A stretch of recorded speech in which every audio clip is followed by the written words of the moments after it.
En el año de 1810, en los antiguos territorios de la Nueva España, que hoy conocemos como México, se da inicio a un movimiento social. Desde hace casi 300 años, el territorio que antes poblaban mayas, mexicas y otras civilizaciones precolombinas es parte del Imperio Español.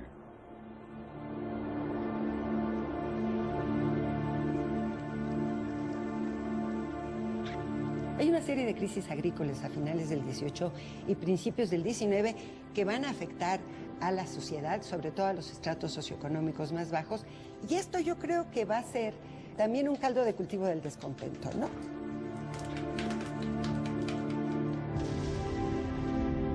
A principios de 1808, Carlos IV, rey de España, forma una alianza con la Francia de Napoleón I para adquirir más fuerza en la guerra que libra con Inglaterra.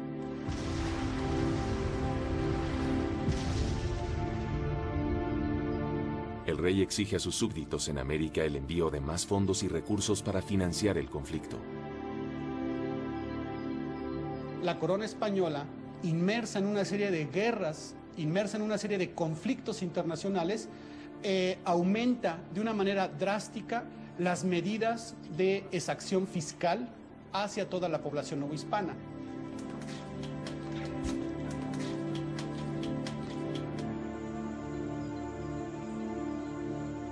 La agricultura tiene serias crisis que van teniendo impacto cada vez mayor en una sociedad que va aumentando en número.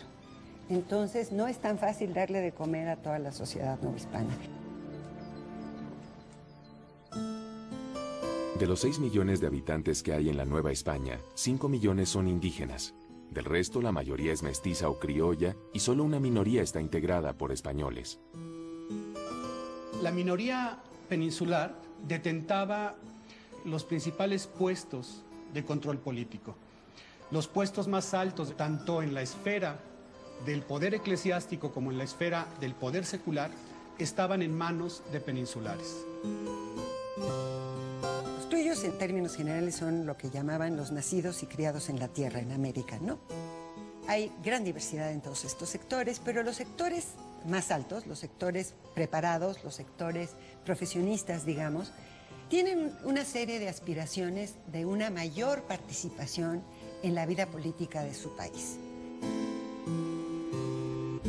Así como surge la palabra criollo para identificar a los nacidos y criados en América, los españoles recién llegados reciben su propio sobrenombre, los gachupines.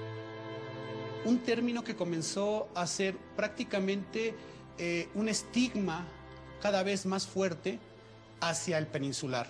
Gachupín se convirtió en sinónimo de explotador, gachupín se convirtió en sinónimo de todo aquel español que venía a hacer riqueza a América, pues esta relación entre criollos y gachupines se convirtió en una relación cada vez más conflictiva.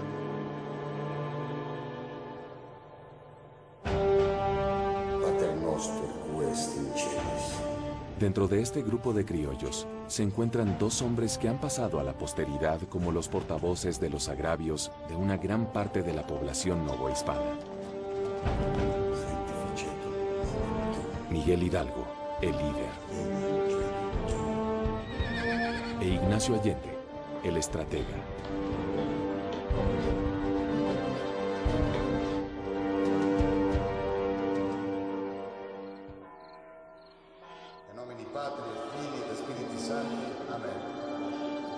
Hidalgo es una persona muy preparada. Él estudia en el Colegio de San Nicolás desde los 12 años. Él hablaba varios idiomas.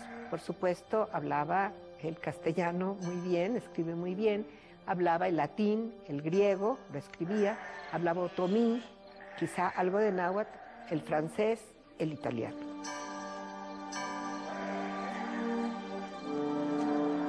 El cura Hidalgo había sido, como sabemos, cura párroco en distintos sitios del gran obispado de Michoacán.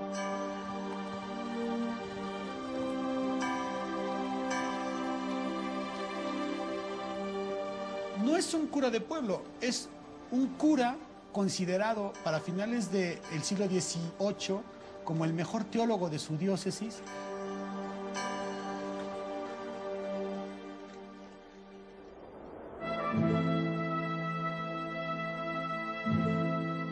Ignacio Allende era el quinto hijo de 7 hermanos.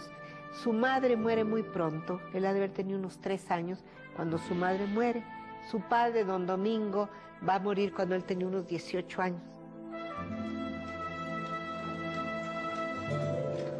Y entonces, pues era una familia de recursos. Tenía una hacienda, tenía ranchos y era de las principales familias de San Miguel. Ignacio Allende recibe cierta formación militar al integrarse a las milicias novohispanas. Allende nunca ha peleado una batalla. Sabe de estrategias militares porque lo ha leído en un manual, pero nunca peleó una batalla.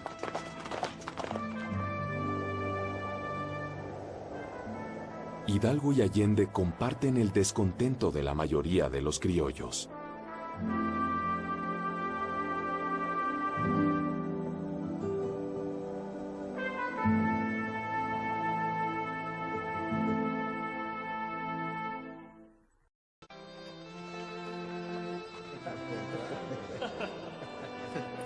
Venga, he ganado. Caballero, me debe usted 2 reales. Siempre ganando, don Miguel. Todo lo contrario, siempre perdiendo. Hidalgo es un tipo muy carismático que tiene una relación con todos los niveles socioeconómicos de su parroquia.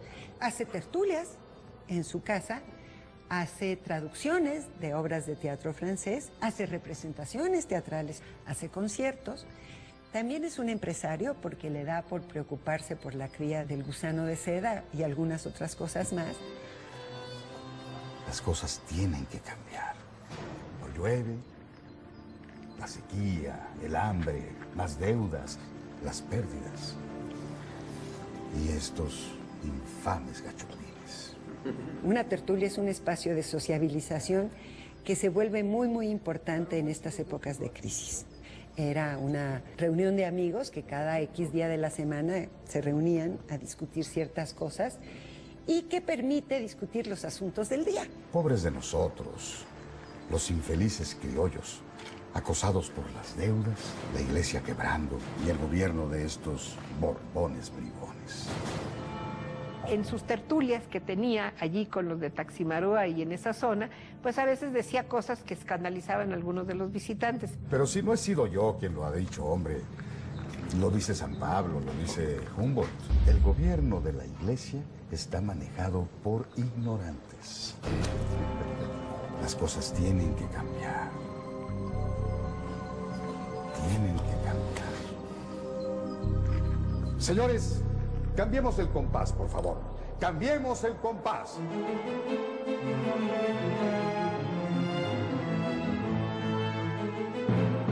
Por su condición de sacerdote, la conducta de Hidalgo despierta críticas.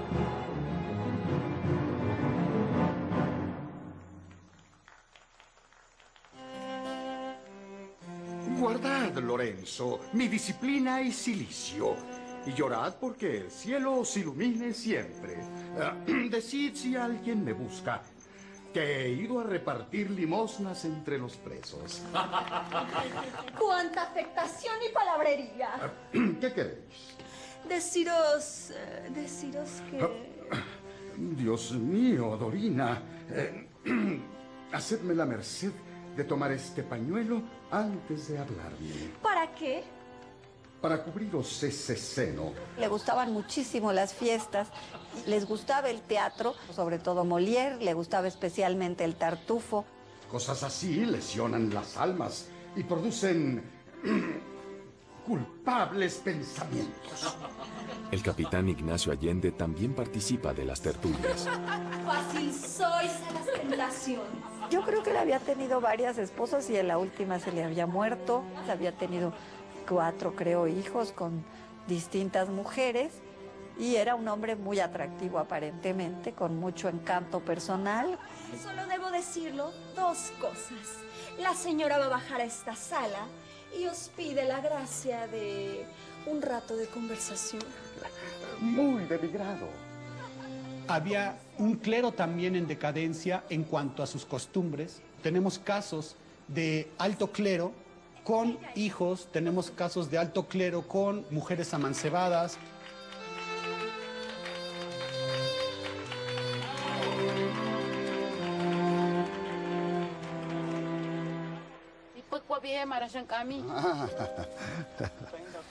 Hola, nena. Hidalgo tenía 2 hijos, un hijo y una hija. Luego se le han atribuido amoríos con otras personas, pero parece que no hay ninguna confirmación. En ese caso sí lo hay.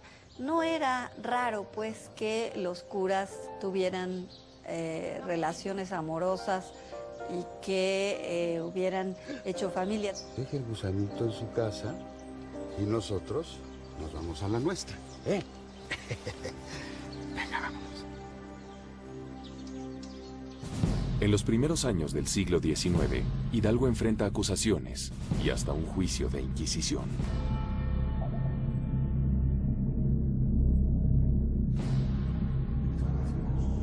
En 1800 y 1801 es acusado ante el Santo Oficio, es decir, en la Inquisición, por su modo de vivir. Las denuncias que tiene Hidalgo en su primer juicio de Inquisición tienen que ver con afirmaciones sumamente liberales, libertinas. Lo acusan de ser bastonero en un baile, otro lo va a acusar de que tenía admiración por los franceses, por algunas de sus obras.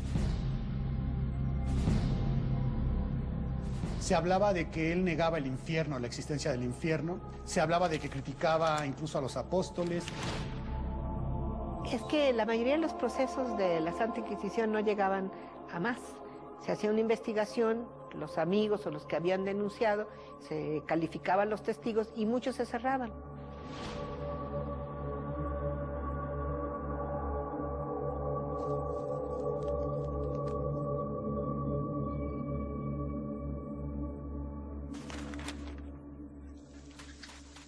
La crisis económica que vive la Nueva España afecta a las familias criollas, como las de Hidalgo y Allende. La familia Hidalgo tuvo ranchos y haciendas en distintos lugares. Tenía las haciendas hipotecadas, tenía las haciendas comprometidas, no tenía la liquidez para acabar con esos préstamos. Adiós, suerte. No podemos pagar la deuda de la guerra española. La Iglesia ha tenido que vender todos sus tesoros. Habráse visto mayor atrevimiento. Un agravio más. Entre 1807 y 1809, la familia Hidalgo entra en una situación desesperada porque al no pagar, pues se está ya procesando el remate de las propiedades de la familia. Ve con cuidado, hermano, hay mucho ladrón. Sí, ya lo sé. Guarda bien eso. No te preocupes. De este gran proyecto familiar de crecimiento económico, prácticamente por una medida despótica y por una medida fiscal que afectó de una manera terrible a los criollos propietarios, se derivó una situación también muy trágica para la familia.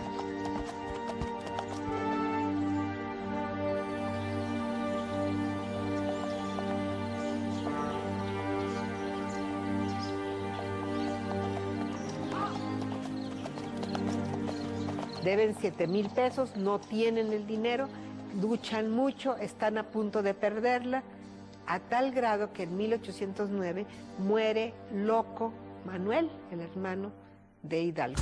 Miguel, ¿Qué pasa, Mariano? Manuel va muerto. La medida se suspende en 1809 y las propiedades de Miguel Hidalgo se salvan, no son rematadas, pero el saldo es muy grave. Para 1810, Miguel Hidalgo debe más de 12,000 pesos de la época a distintos rubros y a distintas instituciones eclesiásticas.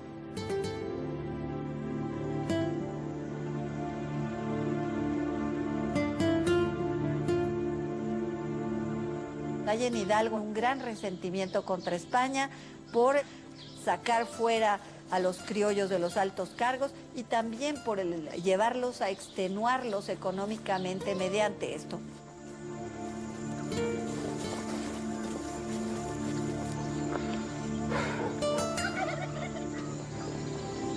¿Y ahora qué hago? Es decir, es un golpe tan fuerte y ahí sí hieren a todos los sectores. Al más rico y al más pobre, todos les salen perjudicados.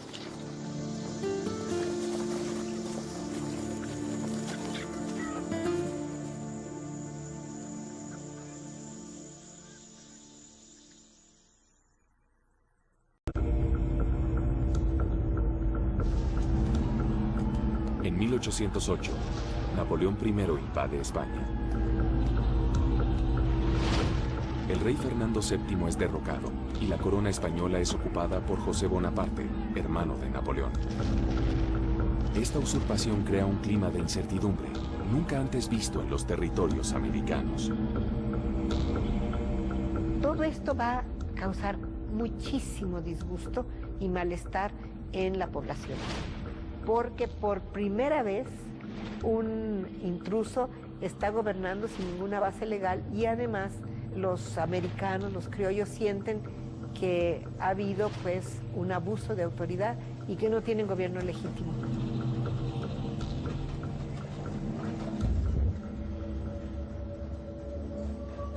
Molestos por la deposición del rey legítimo de España, un grupo de novohispanos, con el apoyo del virrey José de Iturrigaray, intenta formar una junta integrada por criollos.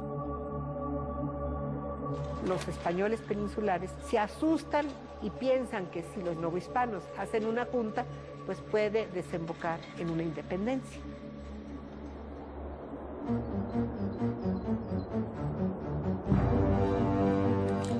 ¡Su Excelencia! La idea provoca la reacción inmediata de algunos peninsulares. Se hace una conjura, es una verdadera conspiración, porque es en contra del virrey, en la que participan pues destacados peninsulares que viven en la Nueva España y que van a dar un golpe de fuerza apoyados en los comerciantes de la Ciudad de México.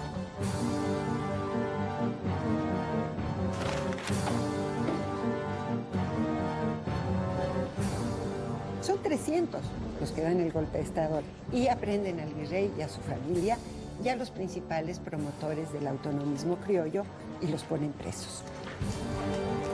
El virrey depuesto es enviado de inmediato a España y los criollos que organizaron la Junta de Gobierno son enviados a la cárcel, donde algunos mueren de forma misteriosa.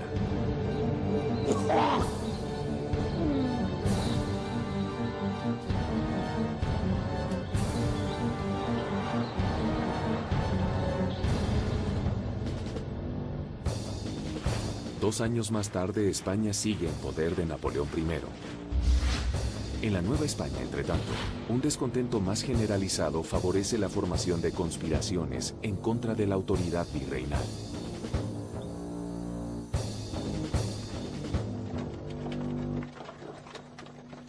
Es necesario que nuestro movimiento se dirija hacia el centro, hacia la Ciudad de México. ¿Y por qué no buscar más aliados al norte antes de avanzar a México? La posición más cercana que tenemos hacia el norte es San Luis Potosí. Y en San Luis Potosí se encuentra acantonado Calleja. Calleja. Y no solo él. Bajo sus órdenes se encuentran José María Hidalgo. ¿El hermano de Don Miguel? Así es, el mismo. Y a pesar de ello, ¿usted cree que el señor Hidalgo aceptará? Por el bien de nuestros planes. Espero que así sea.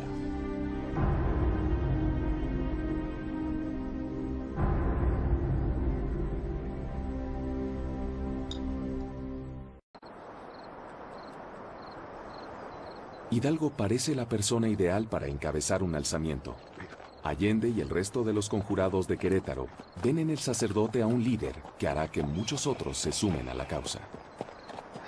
Los curas párrocos fueron individuos en general muy bien relacionados y llevaron a cabo tareas de intermediación de sus comunidades. Descanse aquí la leña, ande. Sí. Aquí está este burro. Ah, canijo, si me echo una manita, la verdad sí vengo cansado. Vente. Sí, cómo no. Cómodelo ahí. Sí.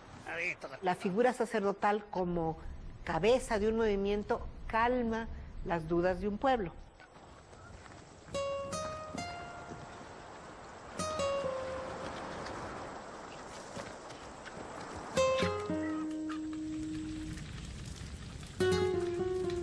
¿Cómo va, don Francisco? Muy bien, vamos bien. A ver, déjeme ver esto. Vamos a moldearlo un poquito, ¿eh?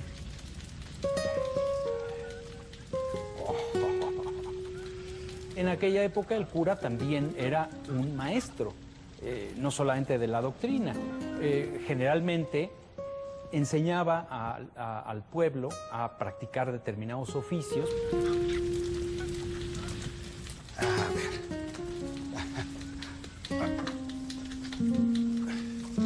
A ver, vamos a echar más de ahí.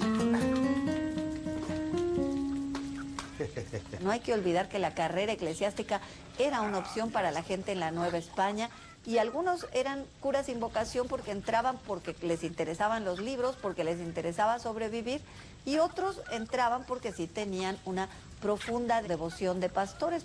¿Qué tal, Miguel? ¿Cómo va? Vamos muy bien, vamos muy bien. Bueno, ya lo veo, ¿eh?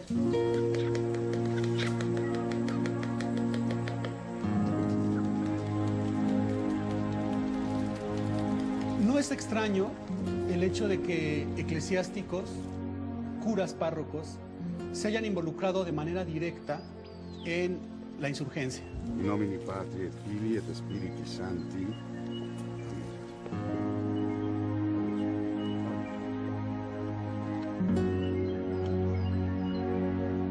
Los clérigos son prácticamente factores o actores sociales muy importantes en la época, pero no son modelos de virtudes, son modelos de autoridad. Tienen ascendente social en sus parroquias y aspiran a las parroquias más ricas.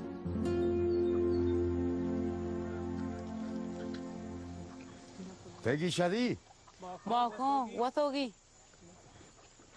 Tegi Pejo. Dijo kwa bihe yasi shisha yotino yasi zonwe.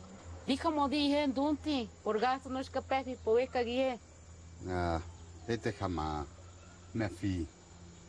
Hidalgo reúne varias cualidades para convertirse en líder del movimiento. Habla varias lenguas indígenas, es un sacerdote con poder de convocatoria y está relacionado con las altas esferas de la sociedad.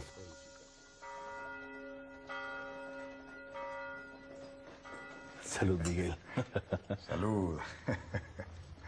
No olvido los buenos años que pasamos en Valladolid. Yo tampoco, Miguel. Fueron años alegres. Yo dedicado al engrandecimiento de Valladolid. ¿Y tú? Haciendo esfuerzos por crear gentes de bien. Ah, sí.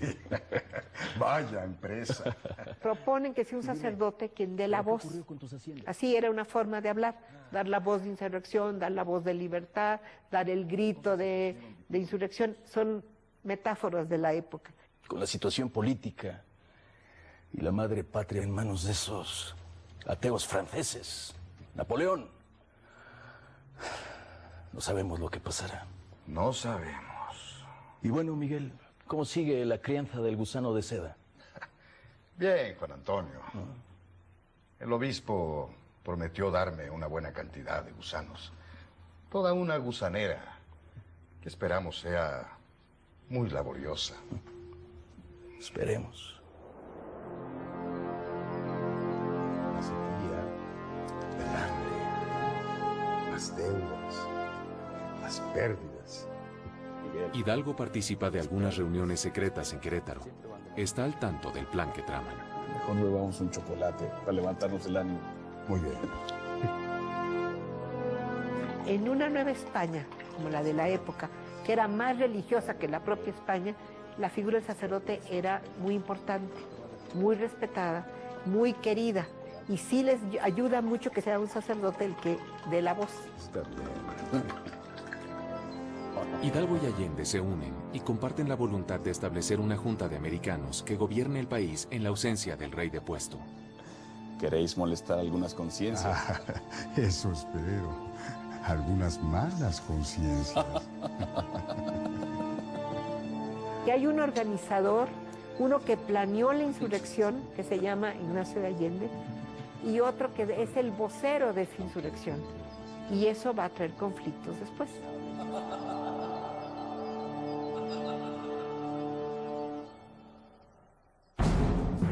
La conjura de Valladolid de 1809 es desmantelada sin mayores consecuencias, pero cuando se descubre la de Querétaro el siguiente año, las autoridades ordenan la aprehensión inmediata de los cabecillas. ¿Qué pasó? Pues un accidente, que tienen que adelantar la fecha de la insurrección porque el sábado 15 de septiembre en la mañana le llega la correspondencia y ahí viene una orden desde Guanajuato para que se aprenda a Allende, Aldama, a todos estos que estaban conspirando.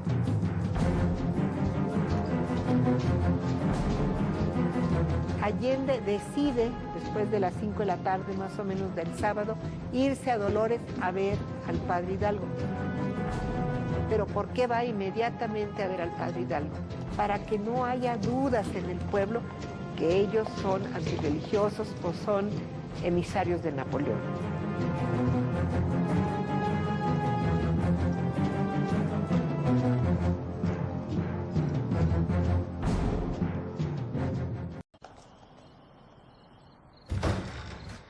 Miguel, la conjura ha sido descubierta. ¿Qué dices? Doña Josefa nos ha avisado. Todo ha sido descubierto. Vienen a por nosotros. Están muy cerca.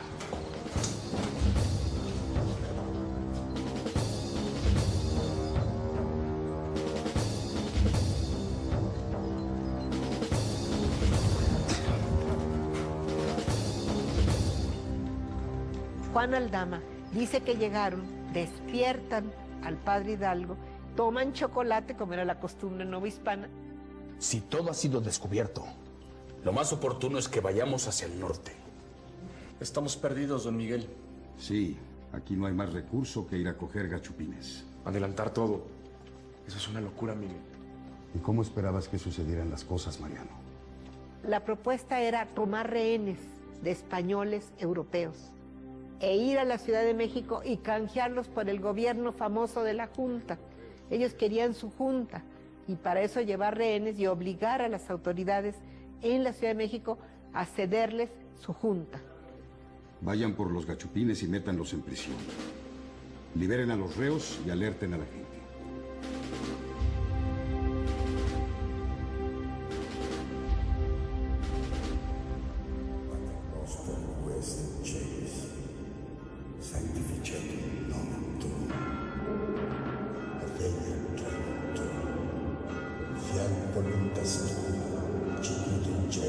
Esta insurrección pues tiene quizá la feliz circunstancia de que coincide con un domingo 16 de septiembre, cuando toda la población del curato acude a la cabecera a la misa del domingo.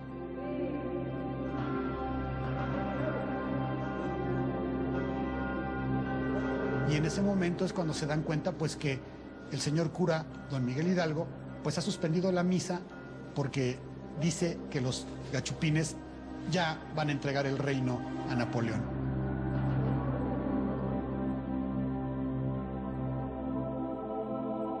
Lo que se denomina como el grito es producto de una elaboración posterior al movimiento de Hidalgo. Hidalgo jamás tocó la campana.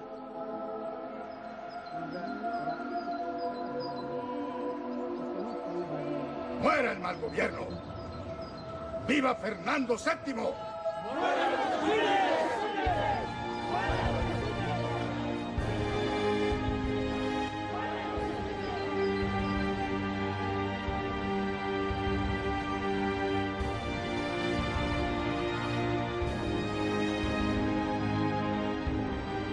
Eso es parte de la historia de bronce, es parte de la historia que se va a empezar a construir al calor de México como una nación nueva que intenta buscar sus mitos fundadores. ¡Muera el mal gobierno! ¡Viva Fernando VII! No hay un grito. Eso es una metáfora para decir que se inicia una insurrección. Y no hay grito en la parroquia, ni mucho menos. O sea, hay una arenga desde el balcón de la casa de Hidalgo. Lo que hace Miguel Hidalgo en 1810, el 16 de septiembre, es lanzarse prácticamente a una cristiada, lanzarse a una guerra santa en un discurso que incendió toda la región y al cual se fueron sumando contingentes de todas las poblaciones por las que fue pasando, obviamente también siguiendo el estandarte de la Virgen de Guadalupe. Es un movimiento que empieza y es dirigido por criollos, por estos criollos descontentos que buscan una mayor participación en el gobierno de su país, pero que no quieren romper del todo con el orden colonial. ¡Muera el mal gobierno! ¡Viva Fernando VII! ¿Qué quiere decir viva Fernando VII y muere el mal gobierno? Bueno, el mal gobierno local se está insurreccionando contra el gobierno virreinal.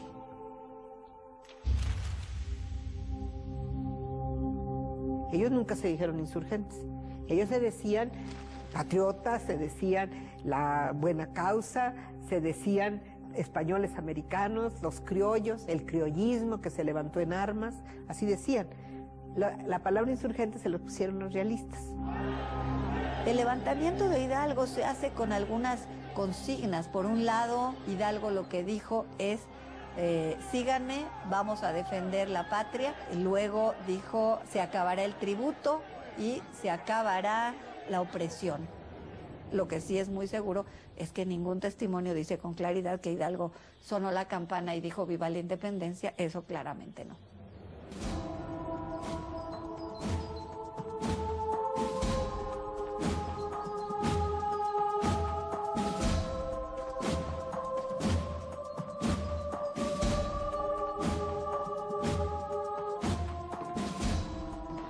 La idea de Hidalgo fue tomar el emblema de la Virgen de Guadalupe como el emblema que podía unificar a todos los campesinos, los indígenas que iban tras de él y llamarlos a un movimiento que era no solamente un movimiento de rebelión política, así podríamos decir una cruzada más que una rebelión.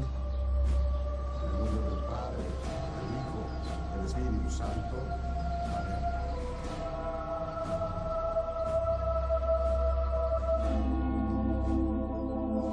Los insurgentes están encabezados por un sacerdote que toma como estandarte una imagen religiosa, la Virgen de Guadalupe. Los realistas, por su parte, toman como bandera a la Virgen de los Remedios. Ambos ejércitos invocan a la Virgen María en su advocación de Guadalupe y en su advocación de los Remedios, como las figuras centrales que los van a proteger en la contienda bélica. Es la misma Virgen, pero con distinta devoción, ¿no?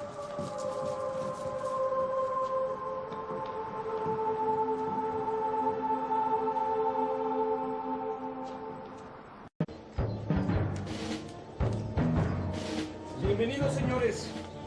Bienvenidos a la causa. Enhorabuena.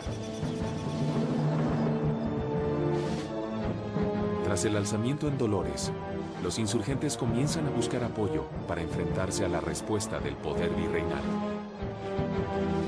Allende empieza a organizar a la gente, pero es una serie de contingentes pequeños.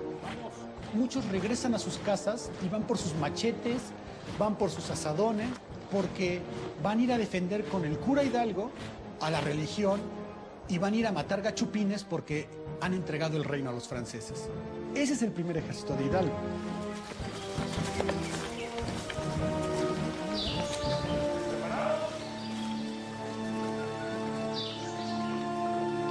Las decisiones que se toman para el avance propiamente en la campaña militar es en un acuerdo de Allende, Aldama, Abasolo, Jiménez, todos ellos representantes de estas milicias provinciales.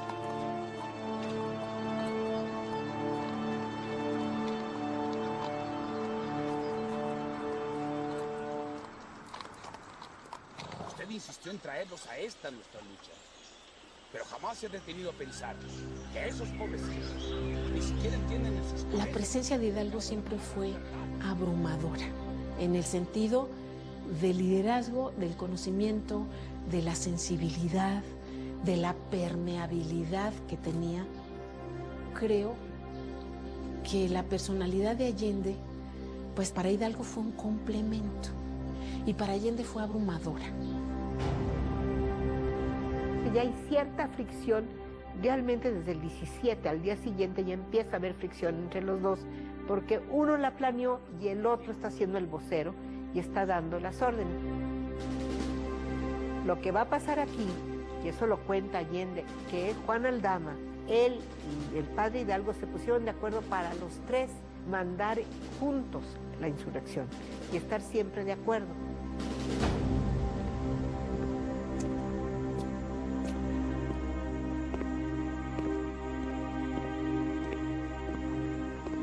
Allende avisora los riesgos de no tener una estrategia bien definida, y en tanto Hidalgo sabe que al ejército no se le puede sujetar como sería un ejército regular porque no tiene esa composición.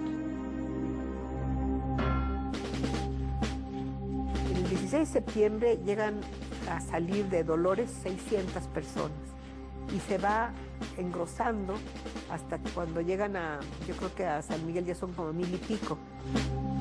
En absoluta libertad, Hidalgo empieza a otorgar grados militares, y es así tan revelador el caso que estando ya propiamente en Celaya, él habla sobre que se dará el grado de coronel a todo aquel que se presente con 1000 hombres y recibirán 3 pesos de salario diarios.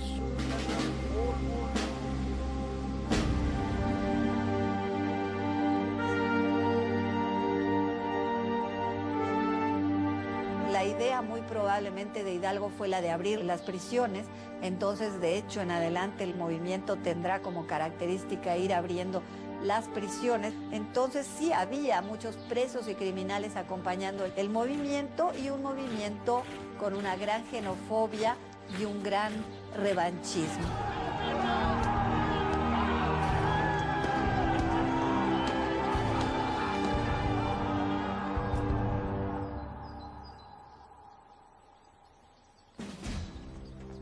Hidalgo, en términos de estrategia, va a decidir ubicarse en una zona con una gran riqueza.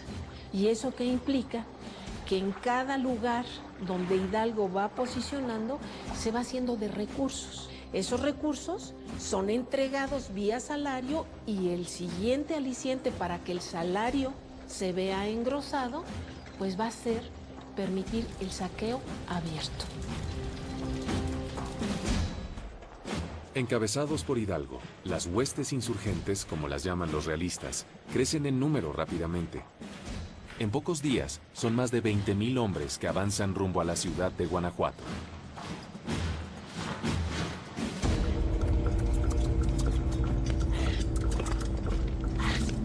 Es un pueblo caminando, no es un ejército propiamente dicho. Hay hombres, mujeres, un montón de gente, hasta chivos, carneros, animales que van junto con todo. Es un ejército que no suelta a sus familias, sino que las hace partícipes, y los niños son el activo que acompaña. ¿Listo? ¡Montar bayoneta! ¡Ya! Allende quiere organizar a las tropas. Hay unos poquitos oficiales de las milicias que medio los quieren organizar, pero el resto no lleva armas realmente. Lleva, por ejemplo, un machete, o lleva un cuchillo, otro lleva un palo, otro lleva una honda. ¡Preparar! ¡Ya! No es un ejército organizado, es como un pueblo caminando, no es un ejército. Entonces no están entrenados, y eso es muy difícil para una persona que tiene cierta formación militar como Allende, porque piensa que la indisciplina va a acabar con este grupo, y de hecho sí era muy complicado.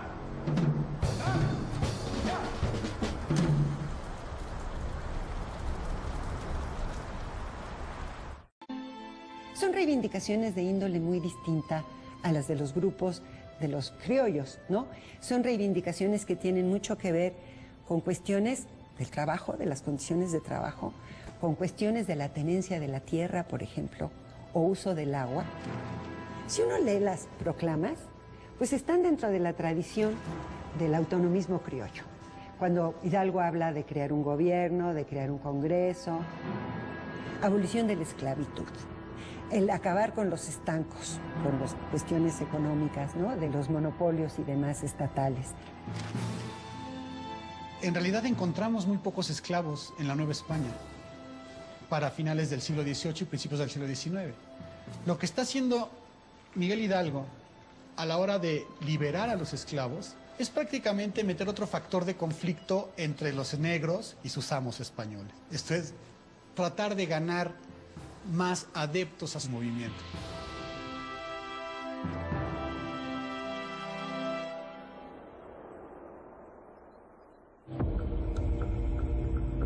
Mientras los insurgentes avanzan, se producen otros levantamientos en distintas regiones de la Nueva España. Es una insurgencia desperdigada, no controlada, no centralizada, digamos. Se hace insurgencia en Zacatecas, se hace insurgencia en Veracruz, se hace insurgencia en distintos lados.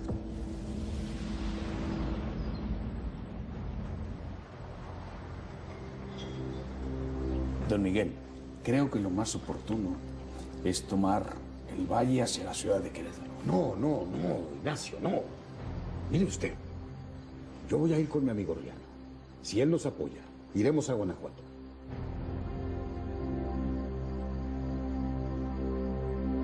Una de las ciudades más ricas de la Nueva España es Guanajuato. Esta región es conocida por la actividad minera. Hidalgo está determinado a conseguir que los mineros se unan al movimiento insurgente. En Guanajuato hay pertrechos, avituallamientos, hay hierro, herreros. Podemos hacer nuestras propias armas. Pero usted está basando todo en su amistad con Riaño. ¿Y si Riaño le da la espalda? Los mineros que saben del uso de la pólvora, que saben del uso de los explosivos, va a ser el capital humano que se agregue al ejército insurgente. En la ciudad de Querétaro contamos con el apoyo de la gente, de los criollos y el ejército realista, cuyos oficiales criollos se sumarán a nuestro movimiento. Bueno, usted no entiende. Allende, no entiende lo que le estoy diciendo. Don Miguel, su cerrazón no conoce límites. Con el permiso de vuestra merced, me retiro. Señores, por favor. Permiso. Señora, permiso.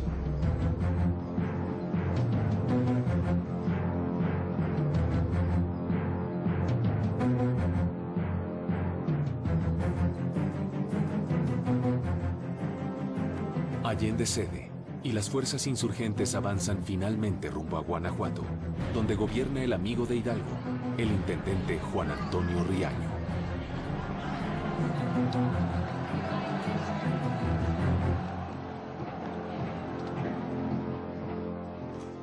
Hay que dejar todas las trincheras. Hay que reunirnos aquí. Este es un lugar seguro. Aquí soportaremos el sitio. Hay que traer oro, comida. Intendente Riaño, amurallarnos en este edificio es un error.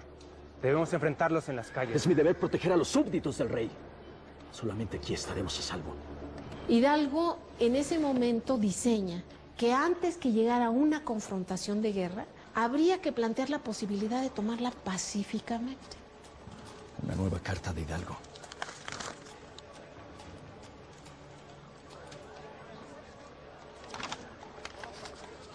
En nombre de nuestra amistad, ¿quiere que me convierta yo en un cobarde y rinda la plaza?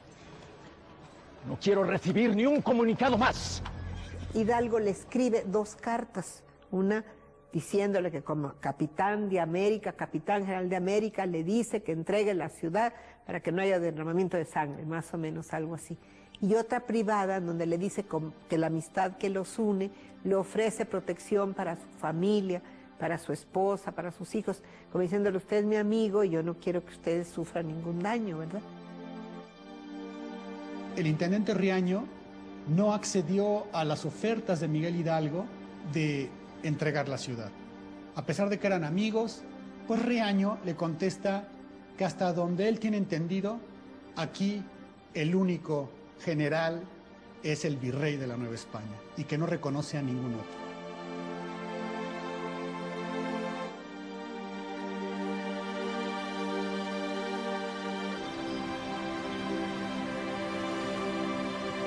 Entonces Hidalgo, con sus huestes ya consolidadas en número, obviamente decide pues atacar la Alhóndiga de Granaditas por ser el punto neurálgico donde Riaño pues va a intentar sostener la plaza. Te da tristeza ver 2 amigos que van a enfrentarse, ¿no?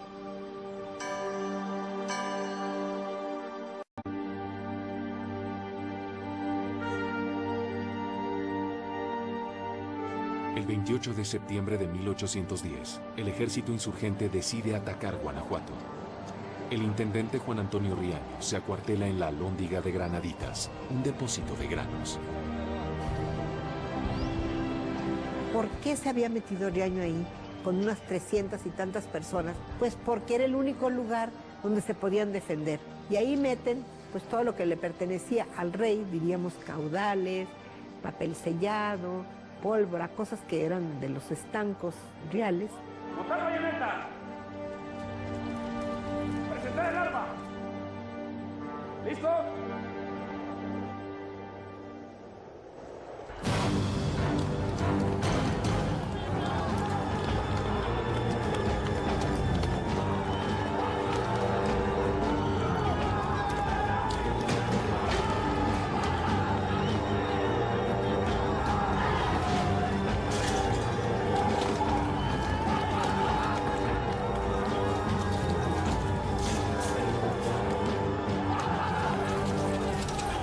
Hidalgo avanza, se derriba la puerta de la Alhóndiga y entonces prácticamente el frente realista está totalmente vencido.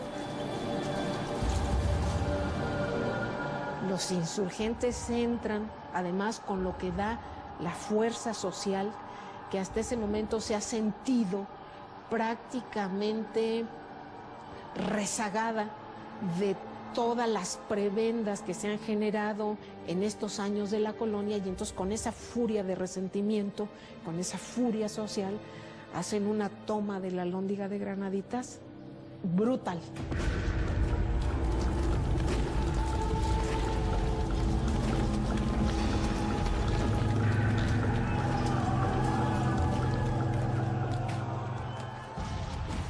La ciudad de Guanajuato se encuentra sitiada por un ejército de 20.000 hombres al mando del sacerdote Miguel Hidalgo y Costilla.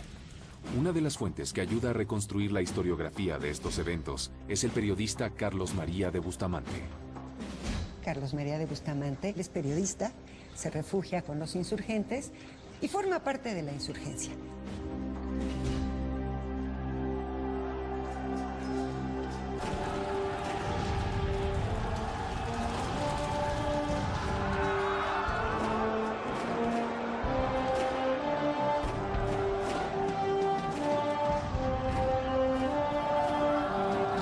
Se repliega y los imponderables de nueva cuenta de la guerra hacen que Riaño, antes de ingresar a la Alhóndiga de Granadita, una bala le penetre por el ojo izquierdo y en ese momento cae fulminado. Y entran y sacan a la gente que se había refugiado y a muchos los sacrifican, casi a todos a cuchilladas, ¿no? Es una masacre muy fea, no es nada heroico. Cuando los ejércitos de Hidalgo logran quemar la puerta de la Alhóndiga y entran a la Alhóndiga, hubo vía libre para matar mujeres, niños, e Hidalgo, Miguel Hidalgo, pues no puede hacer nada.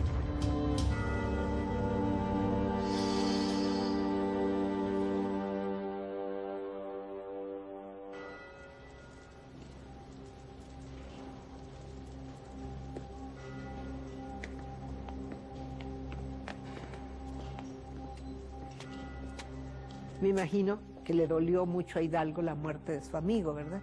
Y me imagino que a Allende le molestó muchísimo que eso acabara en saqueo y en masacre, ¿no?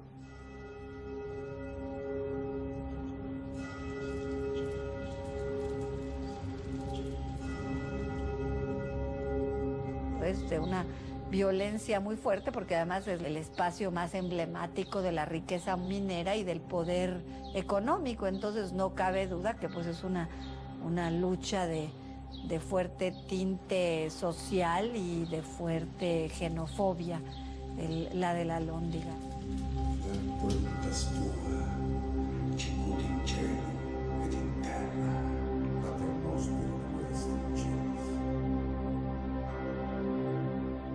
La toma de la plaza de Guanajuato pues es una toma vital porque hay una derrota militar, hay una derrota moral muy grande, porque las noticias son espeluznantes y se ve que el ejército insurgente hasta ese momento parece imbatible.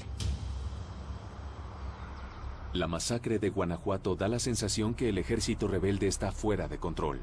Y el cura Hidalgo es señalado por sus contemporáneos y algunos escritores de la época como el principal instigador de esta violencia.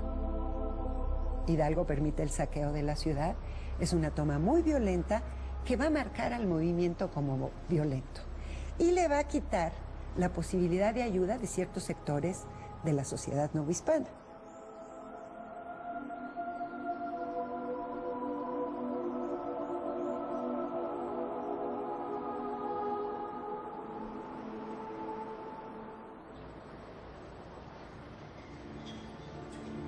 Era muy difícil controlar a las masas. Hidalgo yo creo que tampoco se dio mucho cuenta de lo que había provocado, ¿no?, en esta llamada.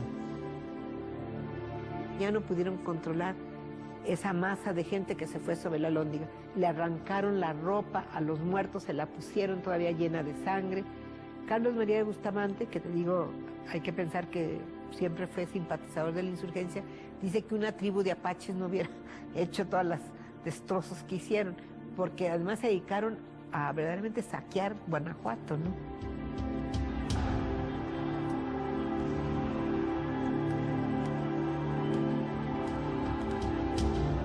Allende queda azorado de que esa fuerza social nadie la va a poder detener, nadie.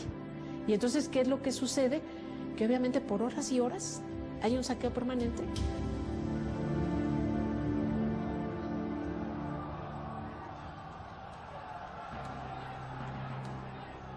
Muchos que querían la independencia y apoyaban la insurrección se van a alejar. Ya no van a querer esos medios, no quieren matanzas, no quieren esos excesos de violencia. E Hidalgo insiste que si no les permiten eso a la masa de gente, pues los van a abandonar.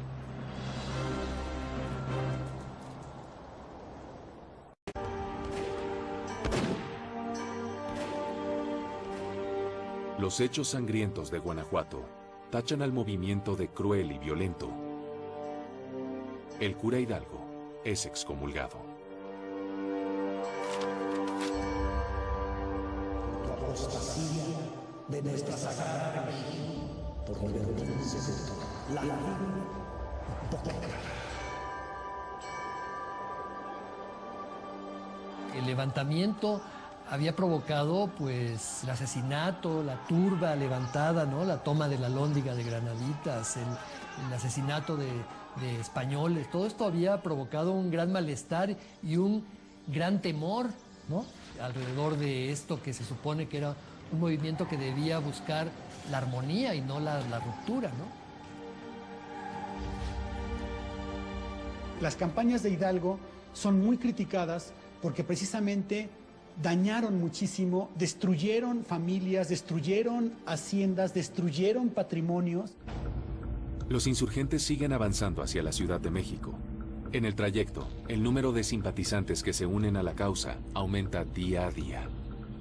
En Guanajuato hubo 20,000, ya para llegar a la Ciudad de México, antes de el Monte de las Cruces, hay 80,000 en armas. El ejército insurgente es cada día más numeroso. Se abren otras cárceles y más hombres liberados se unen al contingente rebelde. Esto aumenta la desconfianza de Allende, que ve en esa fuerza descomunal un problema de ingobernabilidad. Las contradicciones entre Hidalgo y Allende van a ser manifiestas desde el primer momento. En primer lugar, Allende tenía una formación, una preparación militar. Hidalgo, por su parte, no la tenía, pero tenía una capacidad de liderazgo.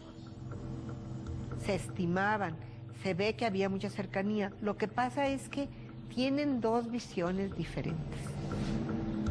Allende es una persona que aborrece la violencia, el desorden, el caos, el saqueo, y lo impide cada vez que puede, porque siente que eso degrada la causa. Nada ni nadie parece detener la marcha de los insurgentes. Son más de 80,000 al llegar a las puertas de la Ciudad de México. Las fuerzas realistas, apenas 2,000 soldados, salen a su encuentro en el Monte de las Cruces.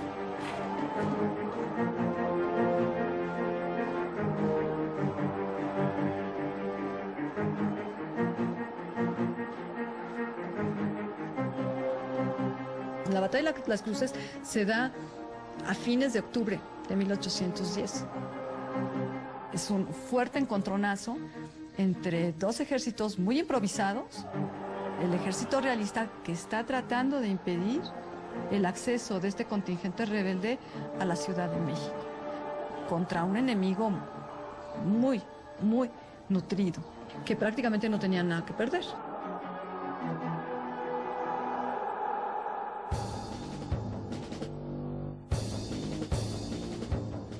Al frente de las fuerzas realistas se encuentra un militar español, Félix María Calleja. Félix María Calleja era un comandante en San Luis Potosí, comandante militar peninsular, y que había vivido muchos años ya en la Nueva España. Allende conocía a Calleja, sabía que era un buen militar.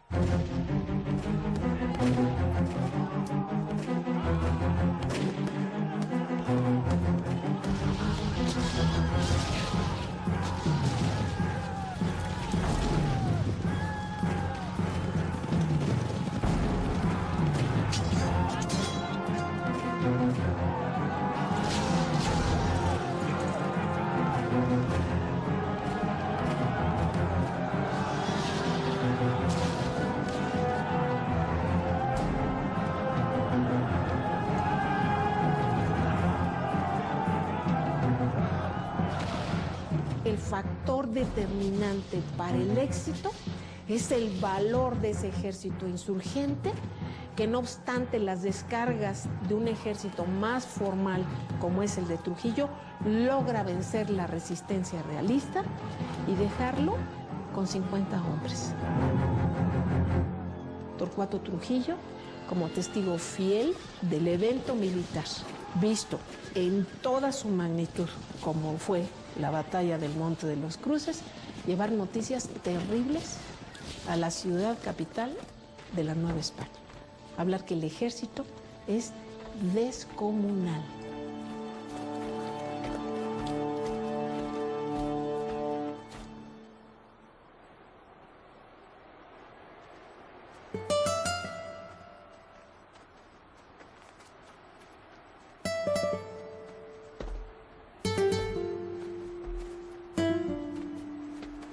Están espantadísimos en la Ciudad de México, ya se imaginan así los 80,000 sobre la ciudad saqueando, están temblando.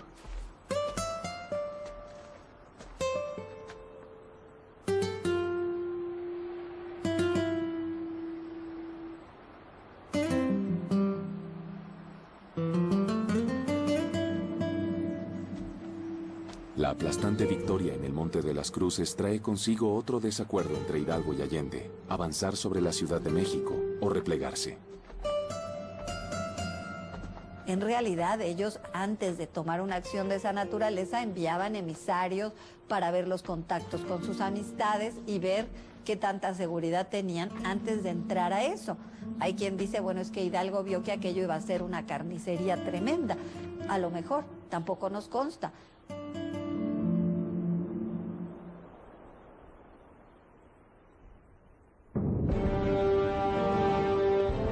En tanto que la Ciudad de México tiene alrededor de 150,000 habitantes, los insurgentes que aguardan en sus inmediaciones suman casi 80,000 hombres.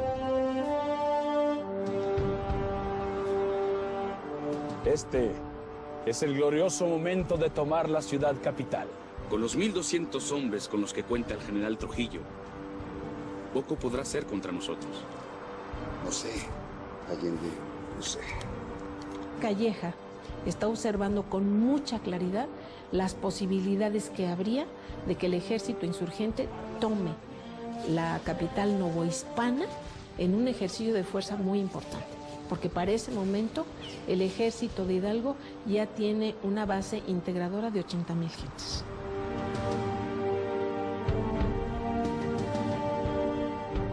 ¿Pero qué hacen un puñado de militares acantonados en la Ciudad de México frente a 80,000 personas armadas? Aunque sea con bandas, aunque sea con piedras. Pero por otra parte, las fuerzas insurgentes atraviesan por un periodo de deserciones, producto de la improvisación, el desorden y la falta de disciplina militar. Estas circunstancias siembran más dudas en Hidalgo sobre la decisión de atacar la Ciudad de México. partes de ejército, ve cumplido sus expectativas de salario y que del saqueo ya tiene, por decir, cumplidas sus expectativas, se va. Y ni Hidalgo, ni Allende, ni nadie puede detenerlos. Maldita sea la hora en que encomendamos el mando de nuestro ejército a un civil. La oportunidad de que tomemos el poder. En las afueras de la Ciudad de México, Hidalgo y Allende debaten cuál debe ser el siguiente paso de las fuerzas insurgentes. Estamos tan solo a unos días de lograr nuestro objetivo. Es nuestra obligación tomar la Ciudad de México.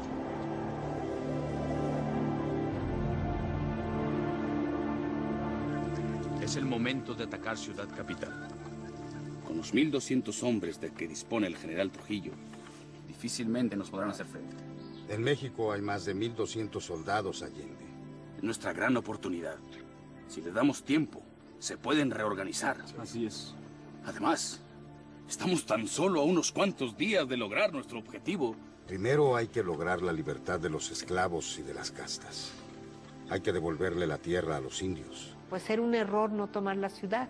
Si ha tomado la Ciudad de México, quizá la guerra se termine ahí. Y al retirarse, cuando acababan de ganar en Monte de las Cruces, pues es el principio del fin, ¿verdad? Entonces, desde el punto de vista militar, hay diferencias. Además, finalmente, es la oportunidad que tenemos para tomar el poder. ¿Tenemos? ¿Quiénes? Nosotros. Es hora de que los criollos tomemos las riendas de esta tierra. Esos indios ni siquiera entienden en sus cabezas lo que significa la palabra libertad. Hidalgo después explica que se retira porque habían perdido mucho parque y pues no tenían suficiente, porque había habido muchas deserciones y tenían que volver a conseguir más municiones. Que viven aletargados por el pueblo. No existe ningún elemento para poder saber qué fue lo que inclinó la decisión de Hidalgo de retirarse. Se habla de que fue amenazada parte de su familia en caso de que tomara la ciudad. Se habla de muchas cosas. Usted aspira al poder solo por el placer de tenerlo, junto con los militares y sus criollos, sin entender que este es la representación de la voluntad de un pueblo. Mis instrucciones son guiar nuestras tropas hacia Valladolid.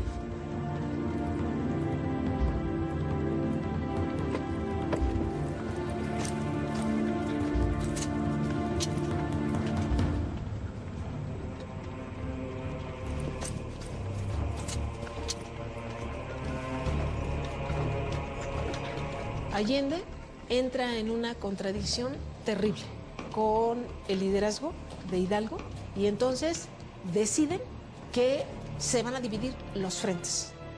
Hidalgo pretende entender que la división de frentes hará que las plazas ya tomadas sean consolidadas por Allende y que Hidalgo vaya hacia la ruta de Valladolid y Guadalajara. Esa sería la visión. Pero de lo que partimos es que ya hay una división de mandos.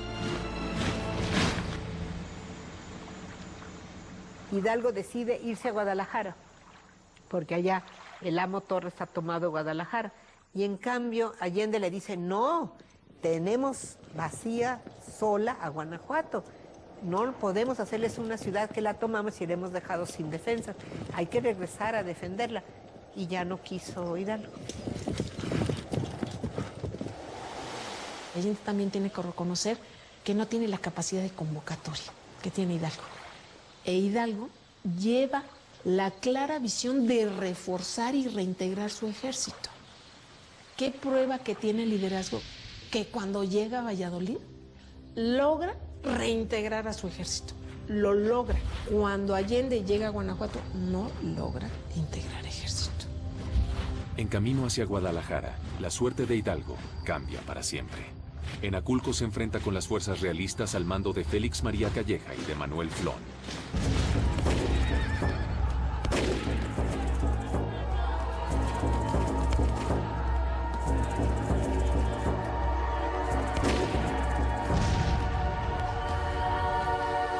En Aculco van a ser vencidos de una manera tremenda por Calleja y por Flón.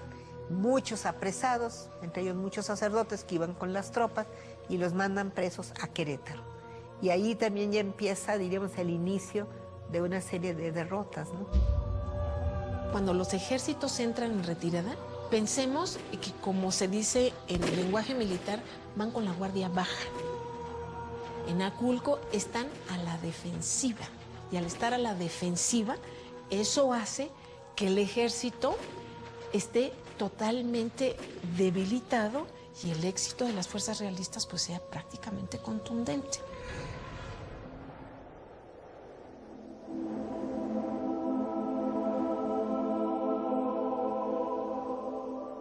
Tres meses más tarde, la parte central de la Nueva España es ya escenario de guerra civil.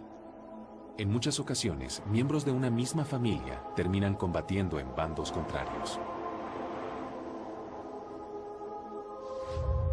La sociedad novohispana se divide con la insurgencia. Y a veces las familias quedan un lado de unos y el otro lado otros. Sin duda había familias en las que había realistas y había insurgentes en la misma familia y que se llegaron a enfrentar. El hermano del propio Hidalgo, José María Hidalgo y Costilla, es realista en Pénjamo.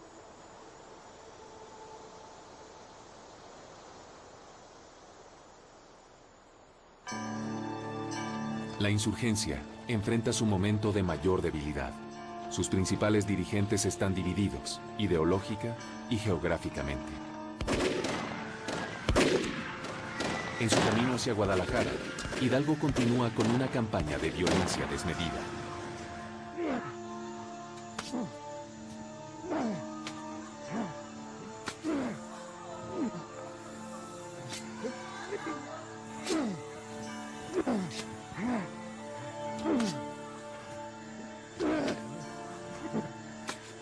Unos 80 presos fueron asesinados por orden de Hidalgo antes de salir de Valladolid. Y la otra orden, que también ya es el colmo para Allende, cuando ya sí la cosa es más grave, es cuando manda Hidalgo matar unos 350 prisioneros o quizás más en las afueras de Guadalajara.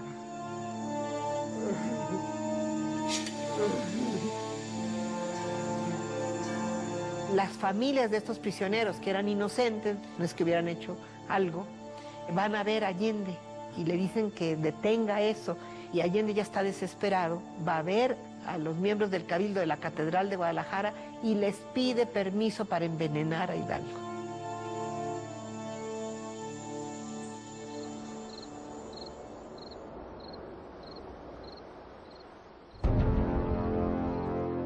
Compra el veneno y lo divide entre 3 personas, entre su hijo, Indalecio, entre el capitán Joaquín Arias y entre él.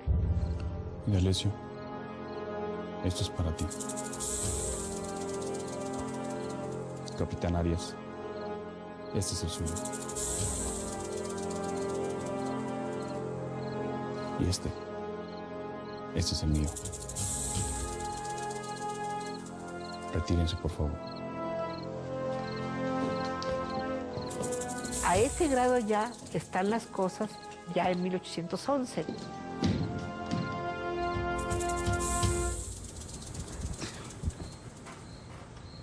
El intento de envenenamiento nunca llega a concretarse y las diferencias entre Hidalgo y Allende se agudizan.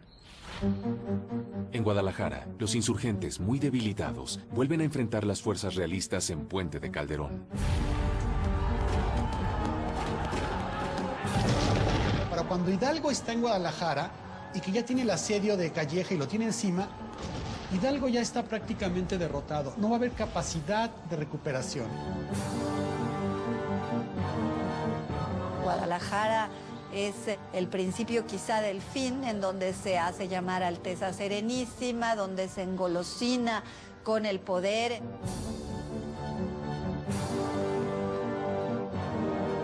Nombra una serie de gente de no valía, tanto en términos militares como a su propio hermano más chico también le da ciertos lugares, se rodea de gente que lo complace y digamos es ahí el momento más triste de Hidalgo, y tras esto, bueno, viene la debacle de la derrota de Puente Calderón.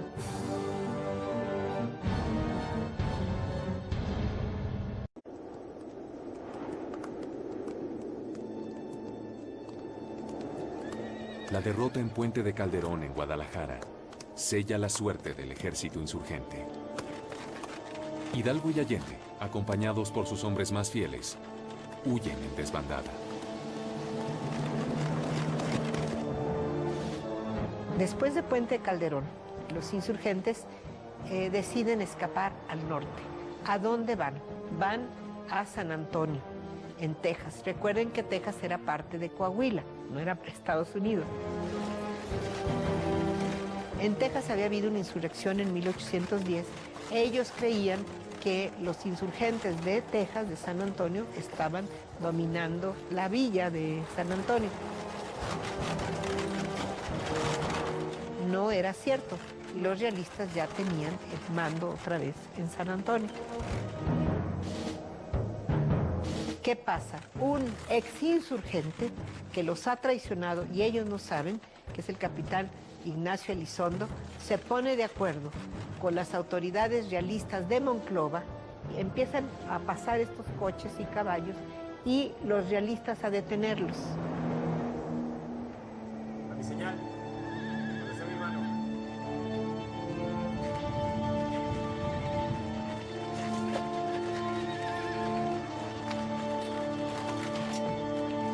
General, cuánto gusto. ¡Hijo! Allende intenta defenderse y lo matan ahí de un balazo al hijo de 21 años. ¡Maldito traidor!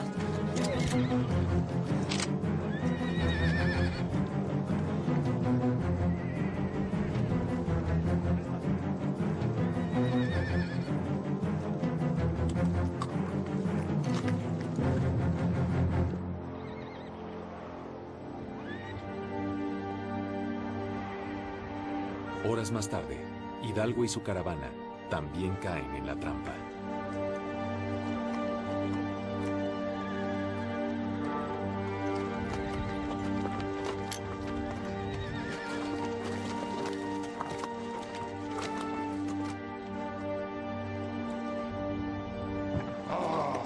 Enhorabuena.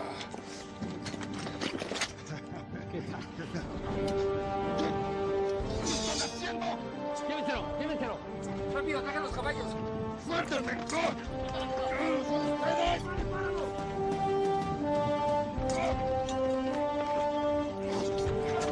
¡Suéltame!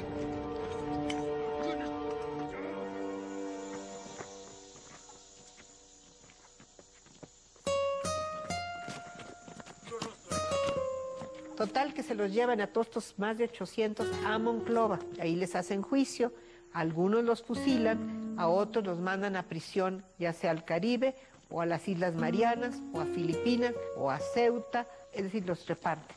Así es como acaban muchos insurgentes.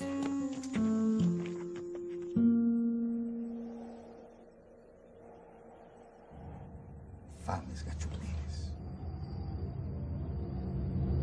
Los más importantes, no serán más de 30 y tantos, a los caudillos de veras más sobresalientes, los mandan a Chihuahua. Y empiezan los juicios más o menos como para el 7 de mayo, de todos.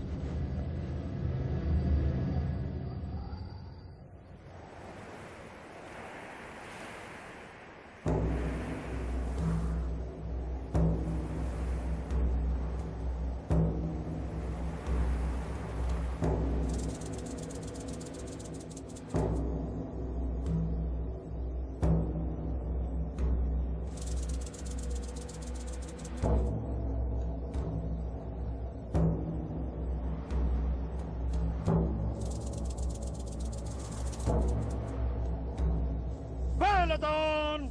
¡Preparen! ¡Apunten! ¡Fuego!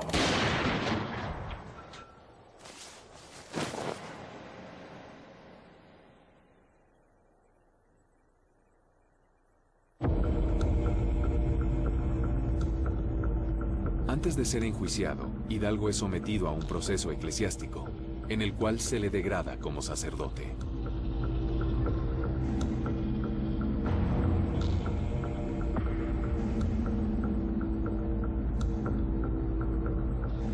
su amigo, Manuel Abad y Queipo, lo excomulga basado en derecho canónico, porque en un sacerdote no se puede levantar en armas, ni tomar presos, ni lastimar a un religioso o a un sacerdote. No pueden, está prohibido.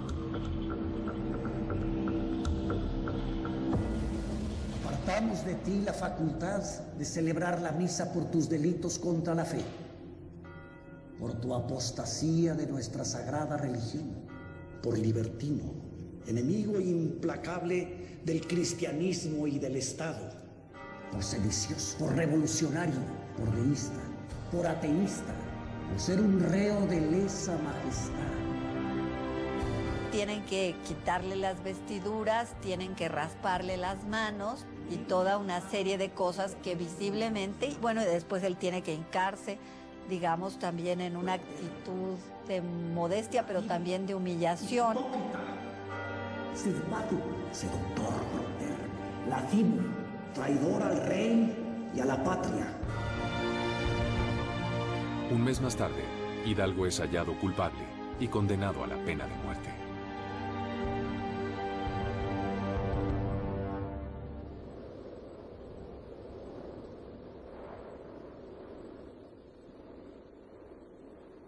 ¡Pelotón! ¡Preparen! ¡Apunten! ¡Fuego! ¡Preparen armas! ¡Apunten! ¡Fuego!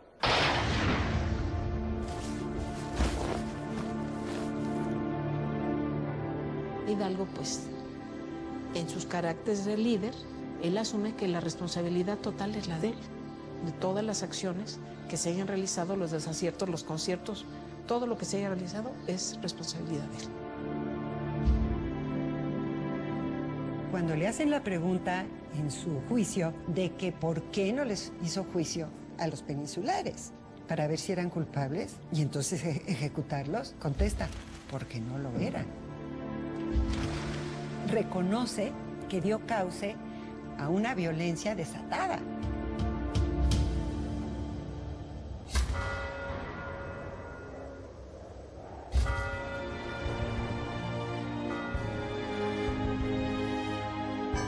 Siguiendo las costumbres de la época, los cuerpos de Hidalgo y Allende son decapitados, como una manera de advertencia para el resto de la sociedad.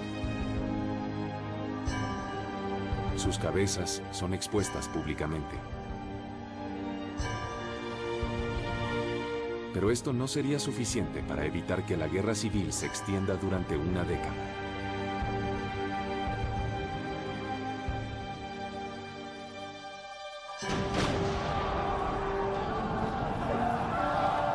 Es una guerra civil que dura demasiado, 11 años. Es una guerra sin cuartel. No hay reconocimiento de los contendientes del uno al otro. Entonces, prisionero que cae, prisionero que es ejecutado. De los 6 millones que seríamos en la Nueva España entonces, murieron cerca de 1 millón, no por las balas, pero de hambre y de epidemias, y por la guerra misma, falta de abasto, ¿verdad? Y eso es la tragedia de una guerra, ¿no?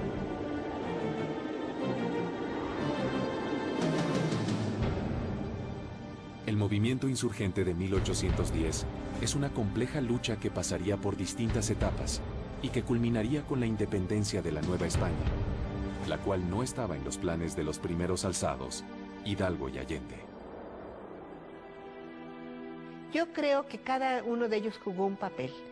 Lo que no debemos hacer, y eso más bien lo hemos hecho, yo creo desde el siglo XIX en adelante, en crear héroes y villanos y decir, este es padre de la patria, este no. Ninguno es padre de la patria realmente, yo creo. Son personajes que dieron su vida por lo que creían y por tanto son merecedores, pues, de nuestro recuerdo, de nuestro respeto, porque sí murieron por su causa. Cada uno cumplió su papel. ¡Viva Fernando